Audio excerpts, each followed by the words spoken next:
মুহাম্মদুর রাসূলের পক্ষ থেকে কিছু একটা দেওয়া হইবে। কে আসো সামনে হাজির হয়ে যাও। আজকে আল্লাহর পক্ষ থেকে আল্লাহর নবী মুহাম্মদুর রাসূল কোনো একজনকে একটা কিছু দান করবেন, সবাইকে দেওয়া যাইবে না। একজনকে দিবেন, যে আগে আসবেন তারই দেওয়া হইবে, যে পরে আসবে সে পাইবে না। সবার আগে যেই লোকটা চলে আসবে, যেই তালিবুল ইলম চলে আসবে, আল্লাহর পক্ষ থেকে তাকে আল্লাহর নবী হইয়া অনেক কিছু দান করে দিবেন। কি সে জিনিস নিবেন? আসো আসো, কে নিতে কে চলে আসবে? আগে আসলে তারে আমি আগেই দিয়া দিব। আল্লাহ নবীর সুফার ছাত্র হযরত আবু হুরায়রা রাদিয়াল্লাহু তাআলা আনহু লাব্বাইক বললেন। সবার আগে হাজির হয়ে যায়। আল্লাহর নবী ডাক দিয়া বলতেছেন, আবু হুরায়রা, আমারও ধারণা ছিল আজকে আমার পক্ষ থেকে যা কিছু দান করা হইবে, একজন তালিবুল ইলমকে পুরস্কার দেওয়া হইবে। একজনকে দিব, যে আগে আসবে তাকেই দিব। আমি ভাবছিলাম, মনে মনে চিন্তা করেছিলাম, সেই মানুষটা সর্বপ্রথম আনেওয়ালা, সেই মানুষটা তুমি আবু হুরায়রা হয়ে যাইবা। আল্লাহ নবী হযরত আবু হুরায়রা রাদিয়াল্লাহু তাআলা আনহুকে ডাকলেন আর বললেন, আসো, আমি তোমাকে কিছু একটা দিতে চাই। এবার তুমি তোমার জামার আঁচলটা সামনে মেলে ধরো। জামার আঁচলটা সামনে মেলে ধরলে পরে আমি সেই আঁচলের মধ্যে আল্লাহর নবী হইয়া তোমাকে যা দেওয়ার দিয়া দিব। আমরা এটা কুরসা কই না, আঁচল। আল্লাহর নবী প্রাথমিকভাবে লক্ষ্য করলেন না, বললেন, আবু হুরায়রা, আঁচলটা সামনে মেলে ধরো। হযরত আবু হুরায়রা রাদিয়াল্লাহু তাআলা আনহু মনে মনে চিন্তা করতেছেন, আঁচল আবার কোত্থেকে দিমু। হযরত আবু হুরায়রা রাদিয়াল্লাহু আনহু চুপচাপ দাঁড়ায় রইলেন, কথা বললেন না। আল্লাহর নবী আরো একবার বললেন, আঁচল সামনে খুলে ধরো। হযরত আবু হুরায়রা রাদিয়াল্লাহু তাআলা আনহু আঁচল পেশ করার মতো সামনে কিছু পাইলেন না। তৃতীয়বারই আল্লাহর নবী বললেন, আবু হুরায়রা, তোমার জামার আঁচলটা সামনে মেলে ধরো। তোমার সেই আঁচলের মধ্যে কিছু একটা দিলে পরে তুমি সেটা নিয়ে বাড়িতে যাইবা। হযরত আবু হুরায়রা রাদিয়াল্লাহু তাআলা আনহু এবার অস্ফুট ধ্বনিতে বলে উঠলেন, ইয়া রাসূলুল্লাহ, জামা আছে যার, আঁচল আছে তার। যার জামা নাই তার আঁচল নাই। আল্লাহ নবী তাকাইলেন, তাকানোর পরে দেখলেন হযরত আবু হুরায়রা রাদিয়াল্লাহু তাআলা আনহু একটা কাপড়ে ডুমার মতো একটা কাপড় দিয়া শরীরের মধ্যে জড়াইয়া দাঁড়ায় আছেন। লম্বা করে ছেড়ে দিয়েছেন, হাঁটুর নিচ পর্যন্ত চলে গেছে। আর এই একটা চাদর তার জামা, আর একটা চাদরই তার লুঙ্গির মতো হয়ে গেছে। চলাচলের পথে কোন রকম হাত দিয়ে ধরেন যেন সতর খুলে না যায়। বলতেছেন, ইয়া রাসূলুল্লাহ, জামা তো নাই, আঁচল কোত্থেকে দিব? আল্লাহ নবী তাকায় দেখেন, জামা থাকবে দূরের কথা, একটা গেঞ্জিও নাই। আঁচলটা এত ছোট্ট, হাঁটতে গেলে সতর খুলে যাওয়ার আশঙ্কায় তিনি কোন রকম জড়সড় হয়ে দাঁড়ায় আছেন। আল্লাহ নবীর চোখের কিনারার মধ্যে পানি চলে আসে। আল্লাহ নবী চোখ দিয়া পানি পড়তেছে, ডাক দিয়া বলতেছেন, ইয়া আবা হুরায়রা, হে আবু হুরায়রা, আসসাবর, ধৈর্য ধারণ করো। ইন্নামাস সাবরু লাইসা লাহুল জাযাউ ইল্লাল জান্নাহ, সবরের বদলা আল্লাহর কাছে জান্নাত দিয়া তোমাকে পুরস্কার দেওয়া হইবে। হযরত নবী করিম সাল্লাল্লাহু আলাইহি ওয়াসাল্লাম ধৈর্যের কথা শিক্ষা দিলেন। এবার বলতেছেন, শুনো, সামান্য চাদরের একটা কোনা আমার সামনে মেলে ধরো, যেখানের মধ্যে তোমার পুরস্কারটা দিব। আল্লাহর নবীর সামনে হযরত আবু হুরায়রা রাদিয়াল্লাহু তাআলা আনহু এই চাদরের একটা কিনারা সামনে মেলে ধরলেন, কোন রকম ধরলেন। আল্লাহ নবী চক্ষু বন্ধ করে কি যেন পড়লেন, চক্ষুটা খুলে আর ওই চাদরের কিনারার মধ্যে থুপ থুপ দিয়া দিলেন, ফু দিয়া দিলেন, দম করে দিলেন। আর বললেন, আবু হুরায়রা, এই চাদরটাকে তুমি তোমার সিনার সাথে নিয়ে লাগাও। হযরত আবু হুরায়রা রাদিয়াল্লাহু তাআলা আনহু নবীজির কথা মতো এই চাদরটাকে সিনার মধ্যে লাগাইলেন। লাগানোর সাথে সাথে পুরস্কার পেয়ে গেছেন। হযরত আবু হুরায়রা রাদিয়াল্লাহু তাআলা আনহু বলেন, নবীর জীবনে যত হাদিস আমি শুনছি সমস্ত হাদিস আমার মুখস্থ হয়ে গেছে। নবীর জীবনে যত হাদিস আমি শুনছি সব আমার মুখস্থ হয়ে গেছে। এমনকি আমার এমন ভাবে মুখস্থ হয়ে গেছে, এই হাদিস কখন কি অবস্থায় বলেছেন তা আমার মনে আছে। এই হাদিস কাকে কেন্দ্র করে বলেছিলেন তাও মনে আছে। এই হাদিসটা মক্কা শরীফ বলেছে এটাও মনে আছে। বাজারে দাঁড়াইয়া দাঁড়াইয়া হয়তো বা কথাটা বলছেন তাও মনে আছে। সফরের মধ্যে হাঁটতে হাঁটতে আল্লাহ নবী যেই হাদিস বলেছেন তাও মনে আছে। সফরের মধ্যে আল্লাহর নবী যখন হাদিসটা বলেন তখন তিনি ঘোড়ার মধ্যে সাওয়ার ছিলেন। ঘোড়াটার নাম মনে আছে, খচ্চরের নামটাও মনে আছে। আল্লাহর নবীর পিছনে বসা যেই মানুষটা তার নাম মনে আছে। নবীর জীবনের কোন হাদিস আমি আর ভুলি না। বিসমিল্লাহির রহমানির রহিম। ইকরা বিসমি রাব্বিকাল্লাযী খালাক খালাকাল ইনসানা মিন আলাক اقرأ وربك الأكرم الذي علم بالقلم علم الإنسان ما لم يعلم صدق الله مولانا العظيم وقال رسول الله صلى الله عليه وسلم من يرد الله به خيرا يفقهه في الدين أو كما قال عليه الصلاة والسلام صدق الله مولانا العظيم وصدق رسوله النبي الأمي الكريم ونحن على ذلك لمن الشاهدين والشاكرين والحمد لله رب العالمين اللهم رب السماوات وما أظللن ورب الأرضين وما أقلل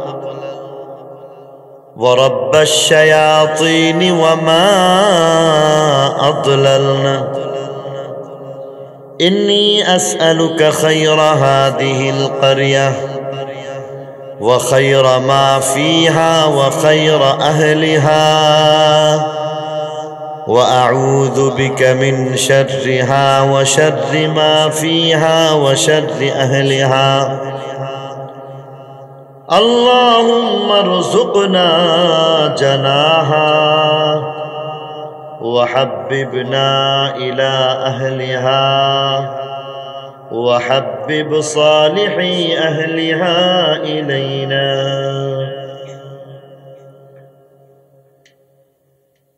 या रब दे हमें इश्क़ मुहम्मद या रब दे हमें इश्क़ मुहम्मद और मुहम्मदियों में गिन हो मुहम्मद ही मुहम्मद वर्द हमारा रात दिन बलगल औला बिकमालिही कशफत तुजा बिजमालिही हसनत जमीउ खिसालिही सल्लु अलैहि व आलिही ला इलाहा इल्लल्लाह।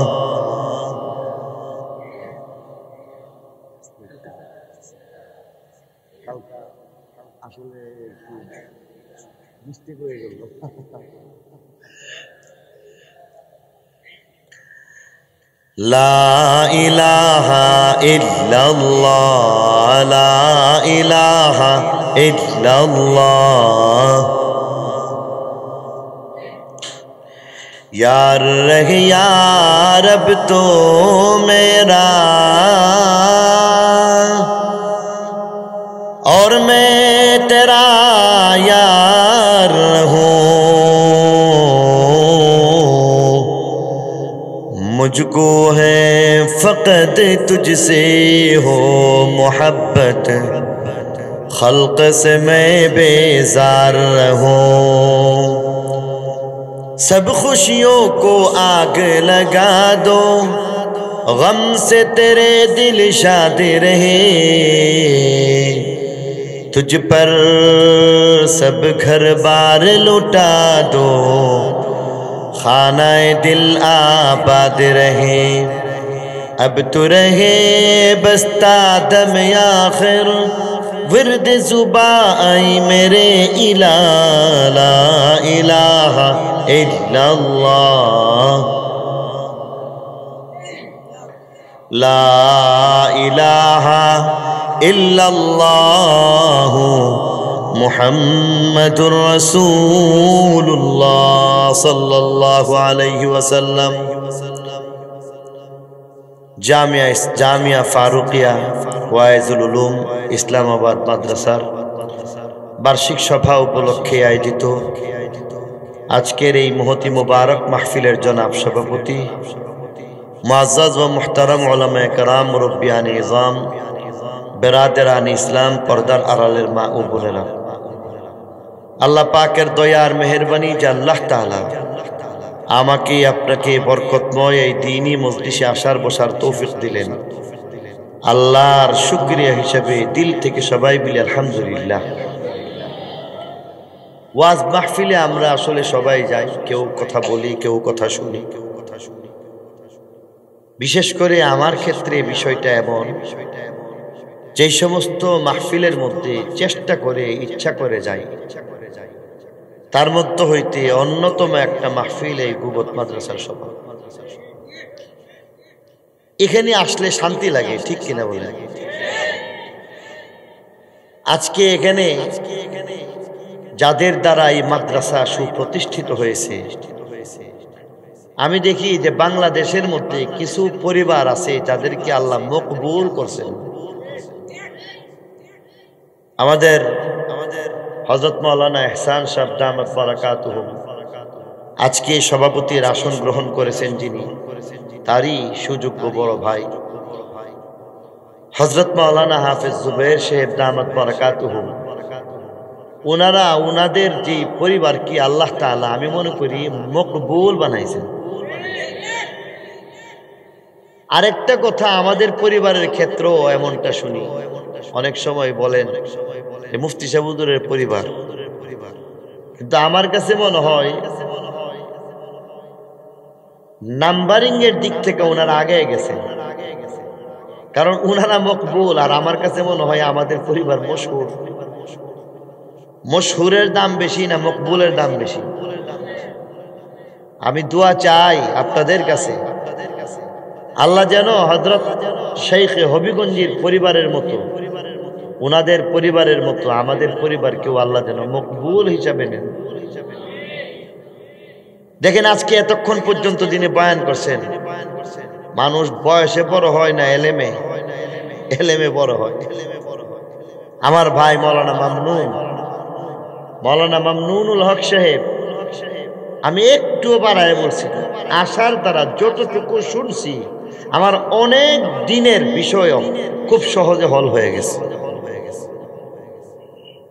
তারই সুযোগ্য বড় ভাই হযরত মাওলানা তাফহিম সাহেব চলে আসছেন। গতকালকে দুঃখিত, আসলে আমি আমার মতো করে অপেক্ষা করতেছি আর উনারা উনাদের মতো করে যোগাযোগ করছেন, নাম্বার চিনি না, যোগাযোগের একটু উনারা তো যোগাযোগ করছেন আর আমি না চিন্না ফোন ধরছি। আননোন নাম্বার সবসময় ধরা যায় না। যেভাবে হোক আমি আসতে পারি নাই, এই জন্য আমি আন্তরিকভাবে খুবই দুঃখিত, দুঃখ প্রকাশ করলাম। মাওলানা তাফহিম সাহেব চলে আসছেন, তাই সংক্ষিপ্ত ভাবে কয়েকটা কথা বলবো। আল্লাহ বলছেন ইকরা বিসমি রাব্বিকাল্লাযী খালাক। আল্লাহ বলছেন ইকরা, পড়ো, বিসমি রাব্বিক, তোমার রবের নামে, আল্লাযী খালাকা, যিনি তোমাকে সৃষ্টি করছেন, সেই মাবুদের নাম নিয়ে পড়ো। পড়াশোনা অনেক আছে, তবে আল্লাহর নামের পড়ার মধ্যে বরকত আছে। আর আল্লাহর নামের পড়া ছাড়া দুনিয়ার যেই পড়া আছে সেই পড়ার মধ্যে বরকত তো খুব কম, মাঝে মধ্যে দেখা যায় গজব আছে। আচ্ছা কোন তো দেখি, বাংলাদেশের মধ্যে যারা নাস্তিক হয়ে গেছে, মুরতাদ হয়ে গেছে, এদের মধ্যে হইতে এমন অনেক বড় বড় স্বঘোষিত নাস্তিক আছে, তসলিমা নাসরিন আছে। লেখাপড়ায় কম না বেশি? আল্লাহর নামের পড়া না আল্লাহর নাম সারা পড়া? আল্লাহর নামের পড়া সারা, আল্লাহর নাম সারা পড়া, এটা নাস্তিক হয়ে গেছে।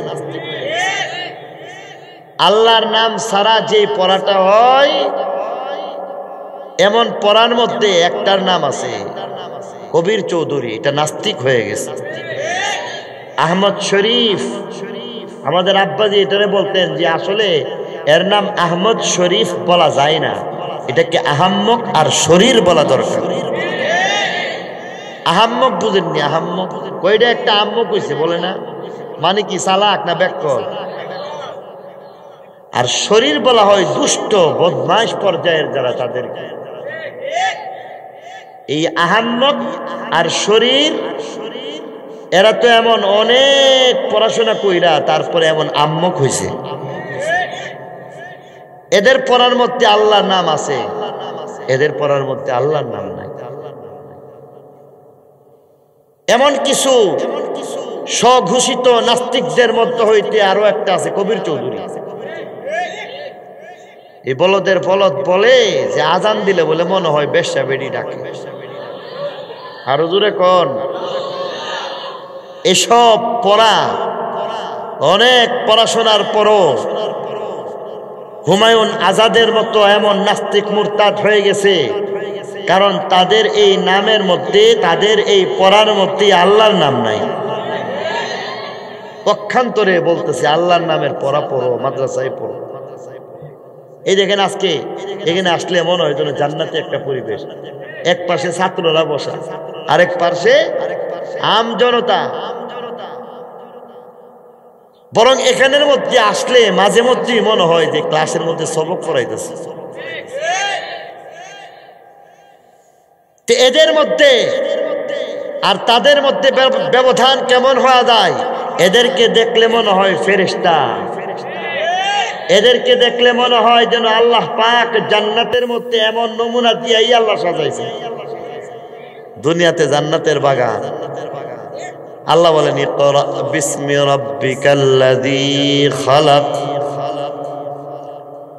ইকরা বিসমি রাব্বিকাল্লাযী খালাক, খালাকাল ইনসানা মিন আলাক, ইকরা ওয়া রাব্বুকাল আকরামুল্লাযী আল্লামা বিল কলম, আল্লামাল ইনসানা মা লাম ইয়ালাম। আল্লাহর নাম নিয়ে পড়ো, যে আল্লাহ তোমারে বানাইছে, জমাট রক্ত থেকে বানাইছে, যেই আল্লাহ তোমাকে কলম দিয়া শিক্ষা দিল, যা জানো না তা তোমাকে জানাইয়া তোমারে আলেম বানায় দিছি। তুমি এবার আল্লাহর নাম নিয়া পড়েছো, তোমার মর্যাদা বাড়ছে। আল্লাহর নামের পড়া সবাই পড়তে পারে না। আল্লাহর নবী ফরমান, মাইয়ুরিদিল্লাহু বিহি খায়রান ইউফাক্কিহহু ফিদ্দীন। আল্লাহ যার ভালো চান তারে কোরআনের আলেম বানান। আল্লাহ যারে ভালো চান তারই কোরআনের আলেম বানান। আর ইচ্ছা কইরা কেউ মৌলবী হইতে পারে না, ইচ্ছা কইরা কেউ মৌলবী হইতে পারে না। আজকে আমরা জানি মাদ্রাসার ক্ষেত্রে কত ধরনের প্রতিবন্ধকতা সৃষ্টি করা হইতেছে। মাদ্রাসায় যেন কেউ পড়তে না পারে, এই কারণে মনস্তাত্ত্বিক ভাবে কিছু বিষয় আমাদের সামনে হাজির করেছে। কিছু বিষয় এমন আছে যে বিষয়গুলির কারণে আমি, আপনি অথবা আমাদের সন্তান যেন লেখাপড়া না করে, অথবা আমাদের ছেলে মেয়েদের মন যেন ভাঙ্গা যায়, এমন সব আয়োজন একটা না অনেকগুলি আছে। একটা একটা করে শুনে। মাদ্রাসায় যখন পড়তে যাই, বিশেষ করে আমি ছাত্রদেরকে লক্ষ্য করে বলতেছি, শুনো, তুমি নিজের ইচ্ছায় আসছো না। আল্লাহ যেমন জান্নাতটাকে মাকারে এমন না পছন্দিদা জিনিস দিয়ে সাজাইছেন, আর একজন জান্নাতি মানুষ এমন কষ্টের জিনিস, না পছন্দিদা জিনিসকে টপকাইয়া কাটা সাপত সংকুল পথ, পিচ্ছিল পথ মারি দিয়া তারা যেমন জান্নাতে যায়, একজন তালিবুল ইলম, মাদ্রাসার একজন তালিবুল ইলম যাদেরকে আল্লাহ কবুল করছে, এরাও সেইভাবেই যায়। দেখেন মাদ্রাসায় পড়তে গেলে দেখা গেছে মাদ্রাসার কত সমস্যা। ডাক দিয়ে মোল্লা পড়া পড়বা, এই মোল্লা পড়া পড়তেছ। আমাদের জানা মতে এমন বাস্তব ঘটনা আপনাদেরকে বলতে চাই। একজন বহুত বড় অফিসার, আল্লাহ তাকে হেদায়েত দিয়ে দিছে। কত বড় অফিসার, লক্ষ লক্ষ টাকা বেটা ঘুষ খাইছে। লক্ষ লক্ষ টাকা ঘুষ খাওয়ার পরে হঠাৎ বেচারা মনে করতেছে, না হজ খান করি। হজ করতে যখন রওনা দিছে, কাকরাইল মসজিদে গেছে। তো যাওয়ার পরে হজের ফ্লাইট মোটামুটি সব ঠিকঠাক, বাড়ির থেকে বিদায় নিয়ে কাকরাইলে গেছে। যাওয়ার পরে কাকরাইলের মেম্বর থেকে বলে দিতেছে, ও তুমি যে হজ করবা, আগে চিন্তা করে দেখো আমার হজের টাকাটা হালাল না হারাম। এইভাবে যখন বলা বলি করতে শুরু করছে, কাটপা উঠছে, আরে আমি যে হজে যাইতেছি, কাটতে দেওয়া যাইতেছি। আমি তো এখানের মধ্যে, মন দিয়া শুনেন, ঠিক ঠিক করেন পরে, আগে একটু শুনেন। আমি যে এখানের মধ্যে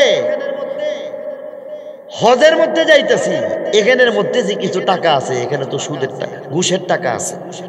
আবার তো এখানের মধ্যে কিছু হারাম টাকা আছে। আমি অবৈধ উপার্জনের মাধ্যমে আমি হজ করলে কি লাভ হইব? অবৈধ হারাম টাকার মধ্যে জাকাতই নাই। জাকাত আছে? সুদের টাকার মধ্যে জাকাত নাই। ঘুষের টাকা, এটা হারাম। আপনি সুদের টাকা, ঘুষের টাকা যেটা অর্জন করছেন, এটাকে আপনি সম্পদ মনে করতে পারেন, কিন্তু আমার আল্লাহ বলে এটা কোনো সম্পদই না। এখন উনি মনে মনে চিন্তা করতেছেন যে আহারে কি করা যায়। কিন্তু আল্লাহ রাব্বুল আলামিন যখন হেদায়েত কারো ভাগ্যে লেখা দেয়, তখন এমন হয়, উনি করলেন কি, আল্লাহর কুদরত, আল্লাহর একটা রহমত। উনি হজের সফর মুলতবি দিয়া বাড়িতে এসে গেছে। বাড়িতে আসার পরে একটা ডায়েরি বাইর করছে। উনার একটা নিয়ম ছিল, যখনই কোনো ঘুষের টাকা গ্রহণ করতেন, এটা আবার হিসাব রাখতেন। হিসাব করতে করতে দেখতেছেন আজকে থেকে প্রায় 35 বছর আগের কথা। আজকে থেকে প্রায় 30 থেকে 35 বছর আগের কথা। ঘুষের টাকা খাইতে খাইতে 20 থেকে 30 লাখ টাকা হয়েছে। আর এই 30 লাখ টাকা দিয়া ক্ষেত কিনছে। ক্ষেতের বিক্রয় মূল্য হয়ে যায় প্রায় 1,20,00,000 টাকা। অনেক টাকা হয়েছে। বেড়া মনে মনে কইতেছে যে হা, আমার তো হারাম টাকা দিয়ে হজ করা যাইতে পারে না, আমি তো হারাম টাকা দিয়ে হজ করব না। তাইলে কি করতে হবে? এই যে ঘুষের টাকা এগুলি ফেরত দিলাম। সুবহানাল্লাহ। হিসাব করে বলতেছে যে যেহেতু 30 লাখ বাইরা 1,20,00,000 হয়ে গেছে, ওই একটা টাকাও রাখুন না, এটার থেকে হারামটার থেকেই তো বাকিগুলি আইছে, সবগুলি টাকা সরকারের ঘরের মধ্যে বেনামে জমা দিয়ে দিচ্ছে, নাম সারা জমা দিয়ে দিচ্ছে। এবার যখন নাম সারা জমা দিয়ে দিছে, এই জমা দেওয়ার পরে 1,20,00,000 টাকা, এখন তো 1 কোটি বেশি না, তখন তো 1 কোটি টাকার ব্যাপার আছে। 1 কোটি টাকা হইলে কুট্টাপাড়ার মোড়ের থেকে যদি আপনি ক্ষেত কিনা শুরু করতেন আর একেবারে শাহবাজপুরের ব্রিজ পর্যন্ত কিনতেন, আমার মনে হয় 1 কোটি টাকা লাগতো না তখন। এই সব কিছু এবার হিসাব কইরা যখন সরকারের ঘরে জমা দিয়া দিছে, এরপরে বলে যে আমার বেতনের টাকা দিয়া যেদিন হজে যাইতে পারবো ওই দিন আমি হজে যাব। এই লোক মনে মনে নিয়ত করছে, যাক ছেলেটারে মাদ্রাসা পড়াই, ছেলেটা অনেক সুন্দর, তার নাম জুবের, অনেক সুন্দর, আমার ছাত্র। সে এবার মাদ্রাসায় যখন ভর্তি হয়ে গেছে, অনেক বড় অফিসার হওয়ার কারণে আশেপাশের যত অফিসার নিয়ে যারা আছে বিবিরা, এরা সবাইকে ভাবি কি করতেছেন, একটা মাত্র ছেলে ডাকনাম ইমন, একটা মাত্র ছেলে ইমন রে মোল্লা ফরাদ দিছেন, জীবনটা শেষ। এটাই হইতেছে বাস্তবতা, ঠিক কিনা বলেন? আজকে মনে করা হয় মাদ্রাসার মধ্যে পড়তেছে, ইহুদ নাসারার ষড়যন্ত্রের ফল হইল ইংরেজ এই দেশ থেকে বিতাড়িত হয়েছে বটে, তবে সেই ইংরেজদের জেহেন চিন্তা চেতনা আজকে আমাদের প্রত্যেকটা সমাজের রন্ধ্রে রন্ধ্রে ঢুকে গেছে। এখন মাদ্রাসায় পড়া পড়লে কয় মোল্লা পড়া পড়তেছে, আহারে শেষ, জীবন শেষ। এটা একটা বাধা। মাদ্রাসায় পড়ার ক্ষেত্রে আরো একটা বাধা হইতেছে, কেমন বলতেছে, মাদ্রাসায় পড়বা, মাদ্রাসায় গিয়ে তোমার কি ভবিষ্যৎ তো কিচ্ছু দেখি। মাদ্রাসার মধ্যে ছাত্ররা অনেক সময় কালেকশনে যায়, যদিও এই মাদ্রাসার ছাত্ররা আমার জানা মতে খুব বেশি একটা যায় না, বরং আমি যা জানি, ধন্যবাদ এই গ্রামবাসীকে, মুবারকবাদ জানাই এই গ্রামবাসীকে যারা নিজেরাই মাদ্রাসার হয়ে সব কাজ করতেছে। কিন্তু মাদ্রাসার ছেলেরা অনেক সময় ধান কালেকশনে যায় নাকি যায় না? মাদ্রাসার ছেলেরা যখন ধান কালেকশনে যায় তখন ভাই এদিকে কি হয়েছে, তোমার আব্বা কি করে? আমার আব্বা ব্যবসা করে। কোনখানে ব্যবসা করে? সরাইল বাজার। সরাইল বাজারে তোমার বাপ ব্যবসা করে, তুমি বড় লোক, আর তুমি কেমন প্রতিষ্ঠানে গেছো, তুমি গিয়ে এখন ভিক্ষা শিখছো। এমন কথা শোনা যায় না? শোনা যায় না? তুমি ভিক্ষা করতে আইছো, তোমার বাড়িতে কত মানুষ ভিক্ষা করতে যায়, আর তুমি এখানের মধ্যে ভিক্ষা করতে আসছো। মাদ্রাসার শিক্ষার ব্যাপারে এইভাবে নিরুৎসাহিত করা হয় কি হয় না? অথচ ভিক্ষা কারে কহে জানো না? আচ্ছা, ভিক্ষুক কি কোন টাকা পয়সা ভিক্ষা কইরা মসজিদে দিয়া দেয়? আরো জোরে বলেন। ভিক্ষুক কি কোন সময় টাকা পয়সা ভিক্ষা করার পরে মাদ্রাসার মধ্যে দিয়া দেয়?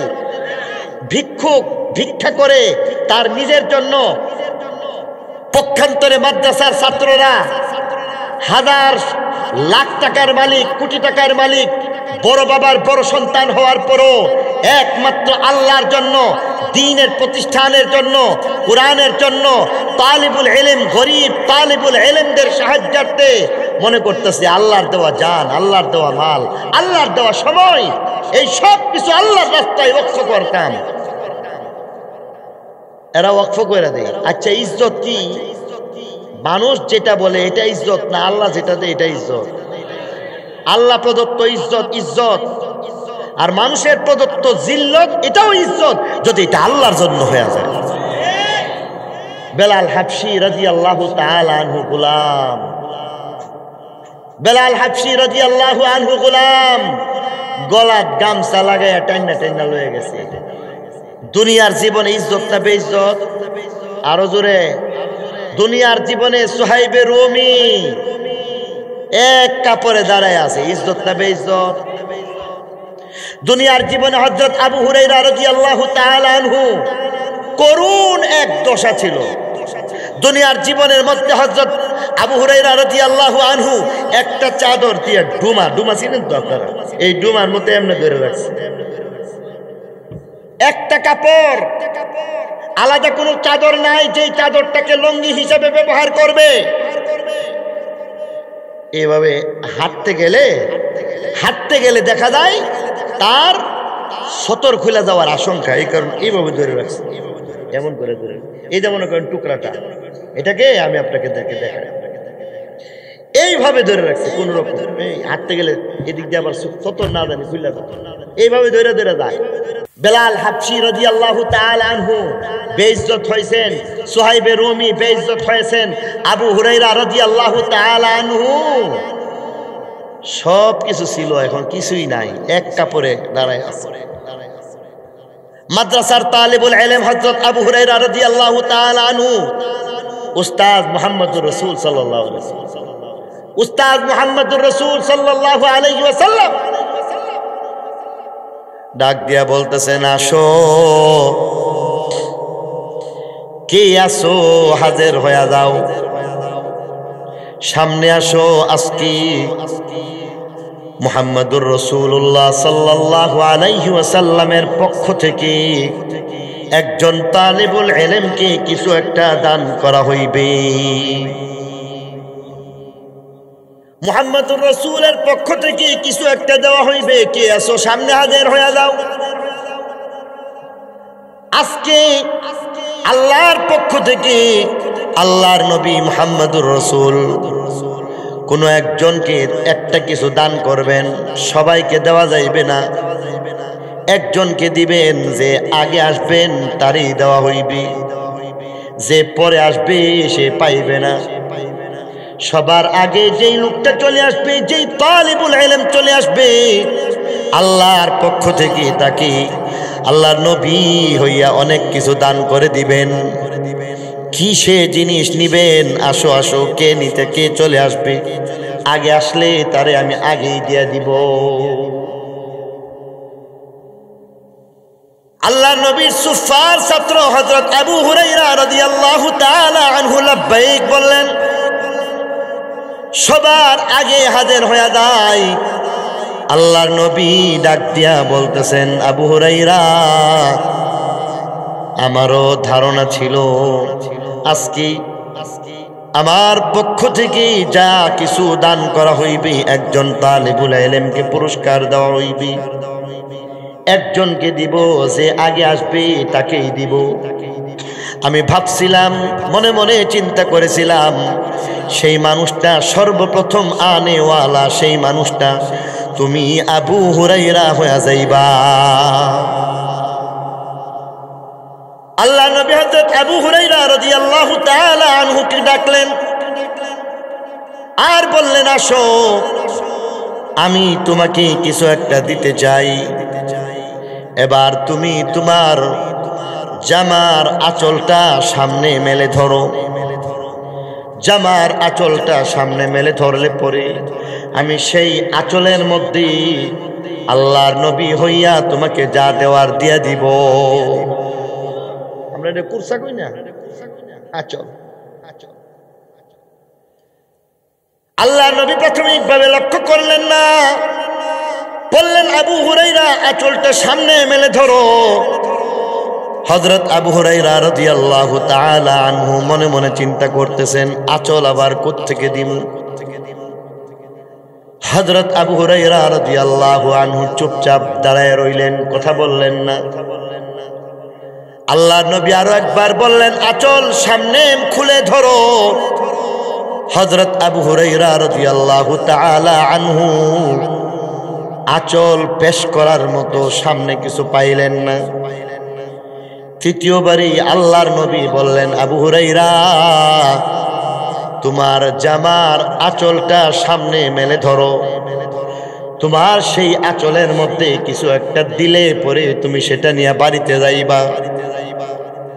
হযরত আবু হুরায়রা রাদিয়াল্লাহু তাআলা আনহু এবার অস্ফুট ধ্বনিতে বলে উঠলেন, ইয়া রাসূলুল্লাহ, জামা আছে যার, আঁচল আছে তার, যার জামা নাই তার আঁচল নাই।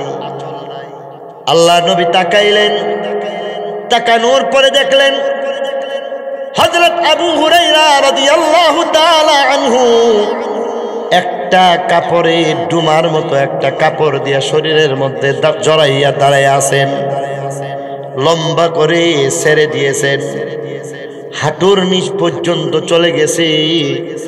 আর এই একটা চাদর তার জামা, আর একটা চাদরই তার লুঙ্গির মতো হয়ে গেছে। চলাচলের পথে কোনো রকম হাত দিয়ে ধরেন যেন সতর খুলে না যায়। বলতেছেন, ইয়া রাসূলুল্লাহ, জামা তো নাই, আঁচল কোত্থেকে দিব?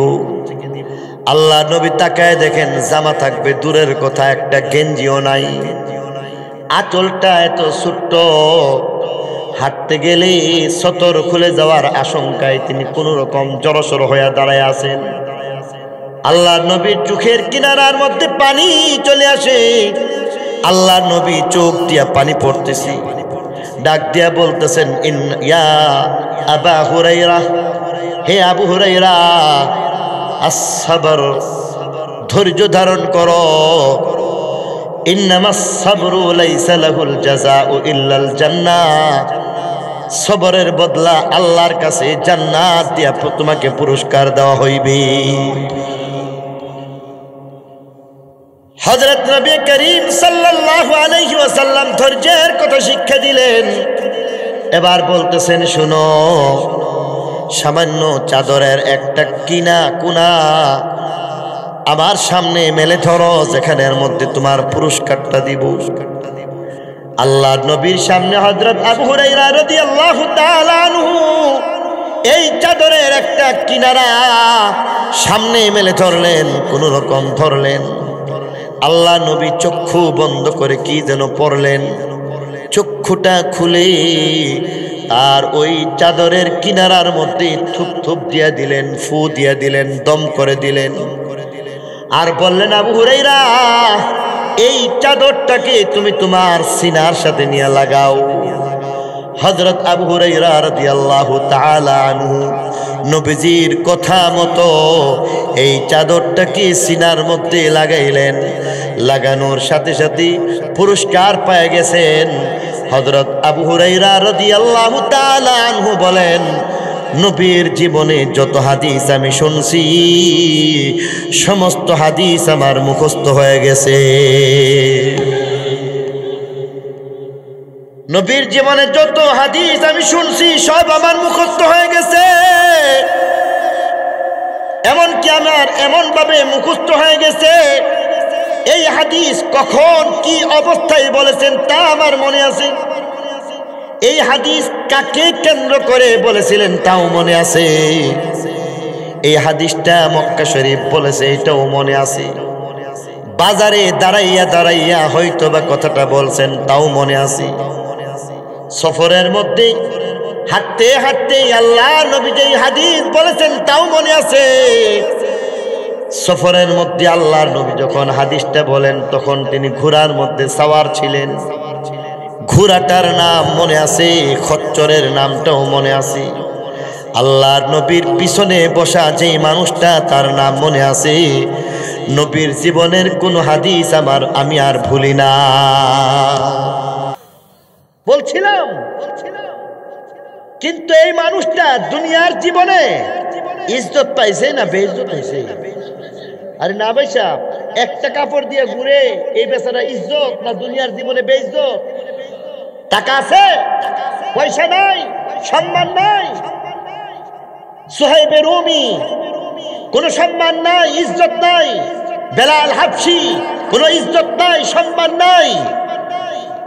সাহাবায়ে কেরামের মধ্য হইতে কারো কোনো সম্মান নাই, ইজ্জত নাই।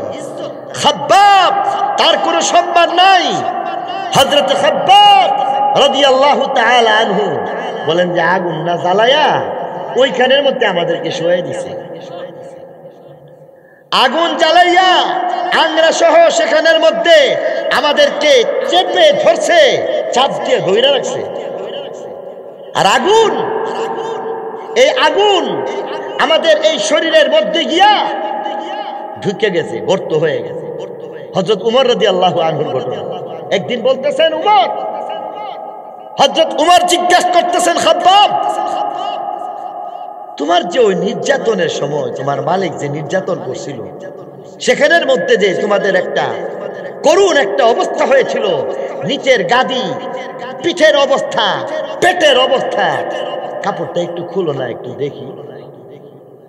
তোমার কাপড়টা একটু খুলো তো, আমি একটু দেখতে চাই। হযরত খাব্বাব নিজে বলেন, আমিরুল মুমিনিন আপনার সহ্য হইব না, আমিরুল মুমিনিন আপনার সহ্য হইব না। বলে না, আমি দেখতে চাই। আবারও বলতেছেন, আমিরুল মুমিনিন আপনার বরদাস্ত হবে না, আমিরুল মুমিনিন আপনি তো বরদাস্ত করতে পারবেন না, তাও কি দেখতে চান? এবার বলতেছেন, একটু কাপড় খুলে দেখায় দিয়েছেন, আর বলেন যে আঙ্গুল পুরাটা ভিতরে চলে যায়, আঙ্গুল ভিতরে চলে যায়। দুনিয়ার জীবনে যেই বেইজ্জত, এটাই হযরত বেলাল হাবশির জন্য দুনিয়া আখিরাতের সম্মান। ঠিক কিনা জোরে বলেন? আজকে মাদ্রাসায় পড়ার সময় বেইজ্জত করার চেষ্টা করে, এই ভিক্ষা করো, তোমার বাপ তো বড় লোক ছিল, আহা এই মাদ্রাসা পড়ায়া তোমার এই শেষ পেশ এই ভিক্ষার মধ্যে নামাই দিল। এই কথা বলে নাকি? বলে না। অথচ দেখুন, এই দেশের মধ্যে, বাংলাদেশের মধ্যে খুব বেশি সংখ্যক হিন্দু নাই, হিন্দু খুব অল্প আছে। শতকরা 92 জন তো মুসলমান আছে, শতকরা 92 জন, তার চাইতে আরো বেশি। বরং সেদিন একটা জরিপে দেখলাম, একটা গুগলের মধ্যে সার্চ দিয়া এক জায়গায় দেখা গেছে 13 লাখ হিন্দু হয় না, 13 লক্ষ হিন্দু হয় না। আর গুগল থেকে আরেকটা রেজাল্ট আসছে, যেখানের মধ্যে 1 কোটির মতো, ধরে নিলাম 1 কোটি, 1 কোটি তো অবশ্যই না, কারণ 8%-এর সবাই কি হিন্দু না খ্রিস্টানও আছে? 8%-এর মধ্যে তো সবাই হিন্দু না, সেখানের মধ্যে খ্রিস্টান আছে, সেখানের মধ্যে বুদ্ধিস্ট আছে, সেখানের মধ্যে 13 প্রকারের উপজাতি আছে। তাহলে হিন্দুর সংখ্যা তো অনেক কম।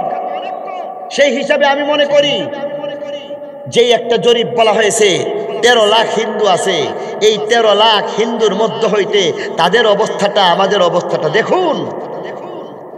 মাদ্রাসার তালিবুল ইলমকে ভিক্ষুক বলো, মাদ্রাসার তালিবুল ইলমকে ভিক্ষুক বলে তুমি তাদেরকে নিরুৎসাহিত করতে চাও? তুমি তো জনগণের টাকা লুট্টে পুট্টা খাও, ডাকাতি করো। ভিক্ষা করা বালা না ডাকাতি করা বালা? তুমি তো জনগণের সম্পদ ডাকাতি করতেছো, চুরি করে খাচ্ছ। আর কে ভিক্ষা যদি বলতেই হয়, তাহলে বলবো কে ভিক্ষা না করে? এখানের মধ্যে স্কুল কলেজের অনেক ছাত্র থাকতে পারেন, আপনাদেরকে বলবো, ভুল হইলে জায়গায় আমাকে প্রটেস্ট করবেন, প্রতিবাদ করবেন, দাঁড়াইবেন।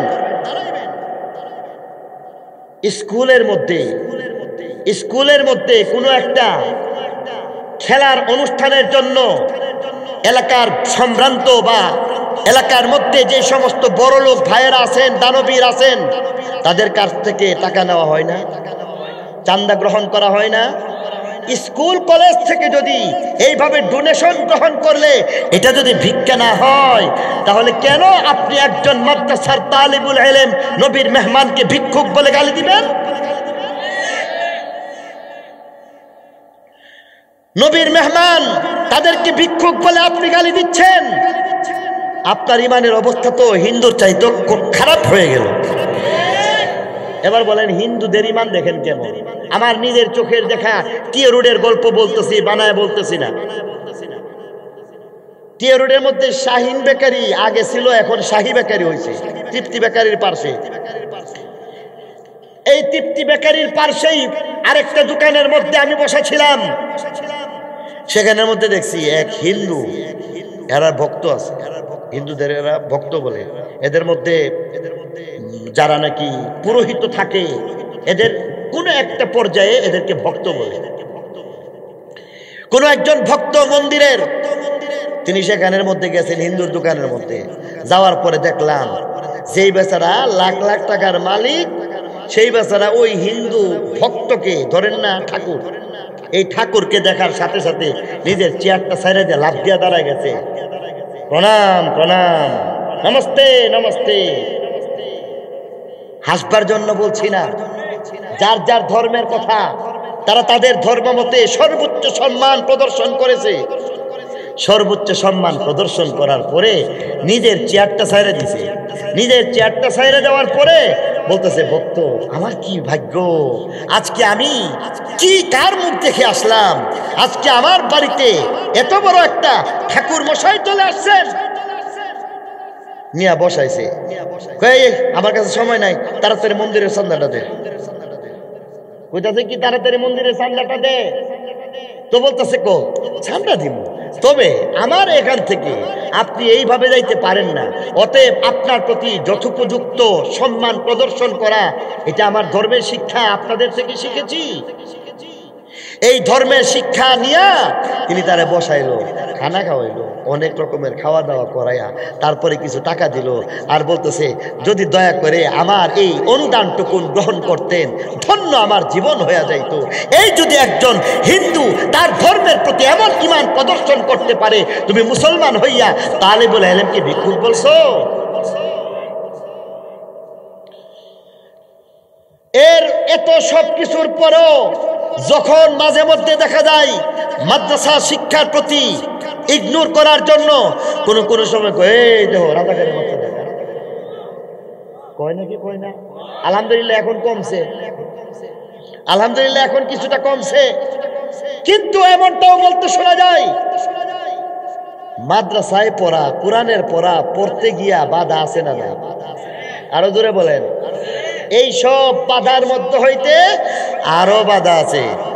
এরা নিজেরা এই তোমরা কই পড়ো, গুগত মাদ্রাসাত পড়ি, পাহাড়ে গুগত মাদ্রাসাত পড়ো, বেটা মাদ্রাসাত, আমরা তো স্কুলে পড়ি, খেলাধুলা এটা সেটা আরো কত কিছু আছে। ক্রিকেট খেলার আমরা বাজি লাগাইতে পারি, জুয়া খেলতাম পারি, আমরা গুল্লি খেলা খেলতাম পারি, আর তোরা তো কিচ্ছু করতে পারস না। তোরা মাদ্রাসাত গিয়া সুবহানাল্লাহ সুবহানাল্লাহ করস, তোরা কি করস? জীবনটার স্বাদ বলতে কিচ্ছুই পাইলি না। আর আমরা গিয়া মাঝে মধ্যে বাসার থেকে গিয়া অবসর টাইমটার মধ্যে সিনেমা দেখি, মুভি দেখি, কত মজা। আর তোরা গেলে সুবহানাল্লাহ সুবহানাল্লাহ করস। জীবনের স্বাদ বলতে কিচ্ছু বুঝস? তোদের কোনো মর্যাদা আছে? তোদের কোনো সামাজিক অবস্থান আছে? আমাদের একটা অবস্থান আছে।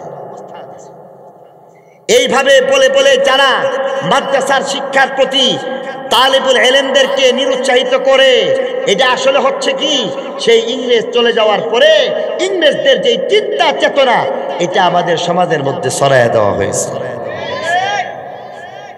এরপরও আমার আল্লাহর নবী ফরমান, মাইয়ুরিদিল্লাহু বিহি খায়রান ইউফাক্কিহু ফিদ্দীন।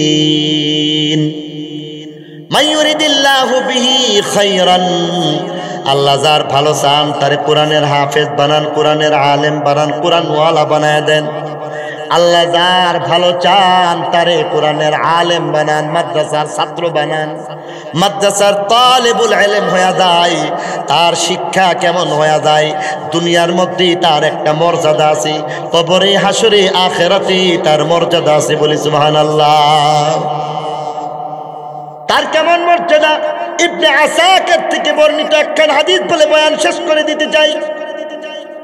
ইবনে আসাকিরের riwayat হযরত আনাস রাদিয়াল্লাহু তাআলা আনহু থেকে বর্ণিত riwayat, আল্লাহর নবী ফরমান, قال رسول الله صلى الله عليه وسلم إن في الجنة نهرا اسمه ريان।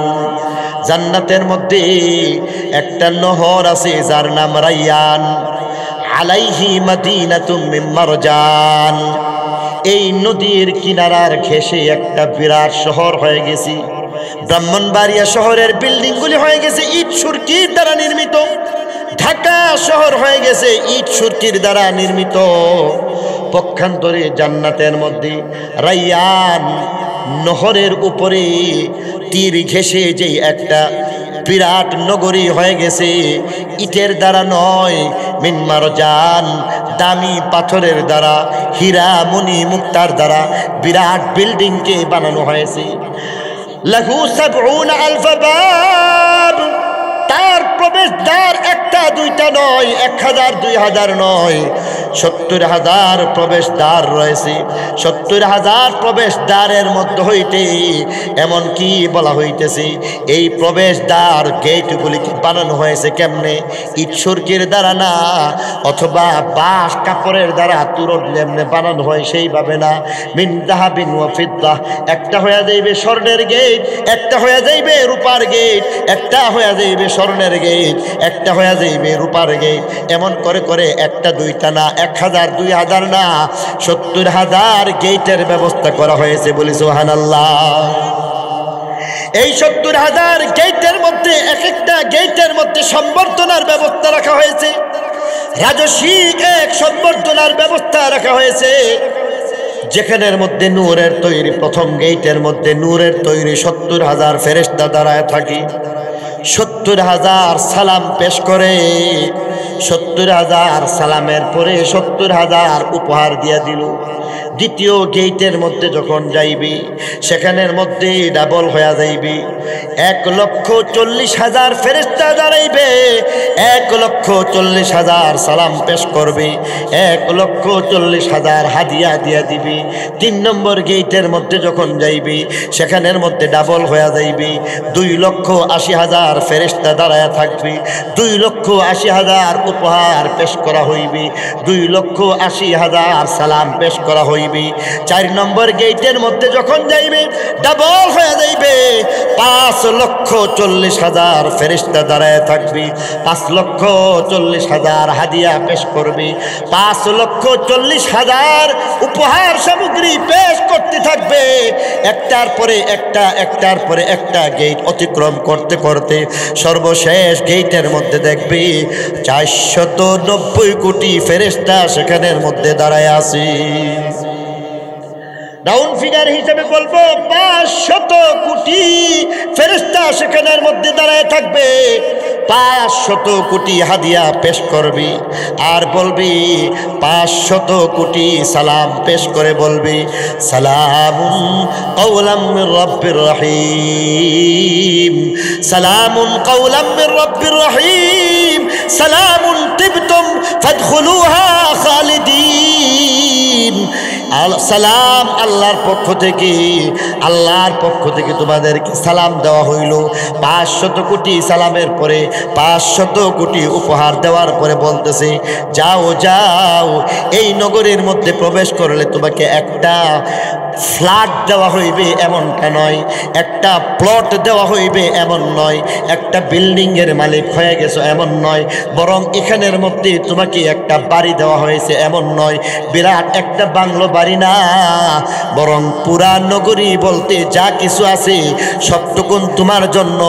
মিন যাহাবি ওয়া ফিদ্দাহ লিহামিলিল কোরআন, কোরআনওয়ালা একজন কোরআনওয়ালা কোরআনের আলেমের জন্য পুরা নগরী উৎসর্গ করে দিয়ে বলবেন, যাও জান্নাতে প্রবেশ করবা। জান্নাতে প্রবেশ করার আগে আল্লাহর পক্ষ থেকে সামান্য হাদিয়া আর উপযুক্ত বদলা জান্নাতে গেলে পাইবা। এটা সামান্য একটা নমুনা। কি নমুনা? নমুনাতে বেশি না খাজানাতে বেশি? বয়ান আমার শেষ। নমুনাতে বেশি না খাজানাতে বেশি? নাও আপনারা লক্ষণ খুব খারাপ, বয়ান ছেড়ে গুছা দিলাইছি। না না না, আর কোনো কথা নাই। তাফিম সাহেব আয়েশা বলছে, আমি একবারে গুছা দিলাইছি। নমুনাতে বেশি না খাজানাতে বেশি বলতে হবে। আনন্দবাজারে গেলে দেখবেন ওই লবণদানির মধ্যে একটু একটু করে চাউল রাখছে। আপনি গেছেন চাউল কিনতে, আর গিয়া ইটা এতে বেশি তো বিক্রি আমরা দিই। আর এই চাউল এত বড় দোকান লইয়া কোটি কোটি টাকার কারবার করো, তখন বেটা কি করব? বেটা নমুনা দেখ, কোনটা নিবি, এটা নিবি না হিটা নিবি। যেই নমুনার চাউল তুই চাইবি, সেই নমুনার চাউল আমি 1 বস্তা 2 বস্তা না, 1 গাড়ি না 2 গাড়ি না, যতক্ষণ চাইবি যা চাইবি তাই দিতে পারবো। ঠিক কিনা বলেন? ও কেমনে দিবা? তুমি তো লবণদালি বলে বইছো। ও না, পিছনে আছে আমার খাজানা। পিছনে কি আছে? খাজানা আছে। নমুনার অবস্থা যদি এমন হয়, 500 কোটি ফেরেশতা দ্বারা 500 কোটি সালাম পেশ করে, 500 কোটি হাদিয়া পেশ করে, আর বলে দাও ইয়াকুতের দ্বারা নির্মিত আর ইয়াকুত পাথরের দ্বারা নির্মিত, হীরা মণি মুক্তার দ্বারা নির্মিত বিরাট শহরটাকে নমুনা হিসাবে দিলাম। জান্নাতের মধ্যে গেলে পুরো খাজানা পাইবা, সুবহানাল্লাহ, না জানি কিটা দিয়ে দিব। এটা কি আমার আপনার পক্ষে বোঝা সম্ভব? এই সম্মান একজন তালিবুল ইলমের জন্য অপেক্ষা করতেছে, একজন কোরআনের শিক্ষায় শিক্ষিত আল্লাহর নাম নিয়ে যারা পড়ে তাদের জন্য অপেক্ষা করতেছে। ঠিক কিনা জোরে বলুন? এই সব বাধা বিঘ্ন উপেক্ষা করে শপথ সংকুল পিচ্ছিল পথ মারি দিয়ে, এই কষ্টের পথ মারি দিয়ে রাত জেগে জেগে আর তালিবুল ইলম শিক্ষার যে একটা মজা আর স্বাদ আছে এটা গ্রহণ করতে পারলে সেই মর্যাদা আছে। আর দুনিয়ার মধ্যে কি আছে? উনি তো বলছেন আইনা আবনাউল মুলুক মিন হাযিহিল লাজ্জাত। সুবহানাল্লাহ। কই রাজা বাচ্চারা এই মজা পাইব কই? আমরা কোরআন হাদিস পড়ে যে মজা পাই, রাজা বাচ্চারা সেই মর্যাদা পায় না, মজা পায় না। রদিনা কিসমাতাল জব্বার ফিনা লানা ইলমুন ওয়ালিল আ'দাই মালু ফাইন্নাল মালা ইয়াফনা আন করিবিন ওয়া ইন্নাল ইলমা ইয়াবকা লা ইয়াজালু। সেই ইলম চাইতো কথা কই, এই সবটি তালিবুল ইলম একটাও মনে সেই ইলম চায় না। তবে এটা কত কষ্ট করে সেই মর্যাদা আমরা চাই কি চাই না? সবাই চাই। তালিবুল ইলম বিশেষ করে তোমাদেরকে বলছি, এই মর্যাদা যদি চাও, এই কষ্টের জিনিস এগুলিকে ইজ্জত বানাও। বেলাল হাফসি বেইজ্জত হয়ে গেছেন, আল্লাহর কাছে দামি হয়ে গেছেন। সুহাইব রুমি বেইজ্জত হয়ে গেছেন, আল্লাহর কাছে দামি হয়ে গেছেন। খাব্বাব বেইজ্জত হয়ে গেছেন, আল্লাহর কাছে দামি হয়ে গেছেন। সুহাইব রুমি বেইজ্জত হয়ে গেছেন, আল্লাহর কাছে দামি হয়ে গেছেন। আবাদুল আবাদের জন্য দামি হয়ে গেছেন। চাই তো ইনশাআল্লাহ? সবাই চাই। আল্লাহ আমাদের কথাগুলি বুঝার মানার আমলের তৌফিক দান করুক। সবাই বলে আমিন। সুবহান রাব্বিকা রাব্বিল ইজ্জাতি আম্মা ইয়াসিফুন ওয়া সালামুন আলাল মুরসালিন ওয়ালহামদুলিল্লাহি রাব্বিল আলামিন। আসসালামু আলাইকুম ওয়া রাহমাতুল্লাহি ওয়া বারাকাতুহু।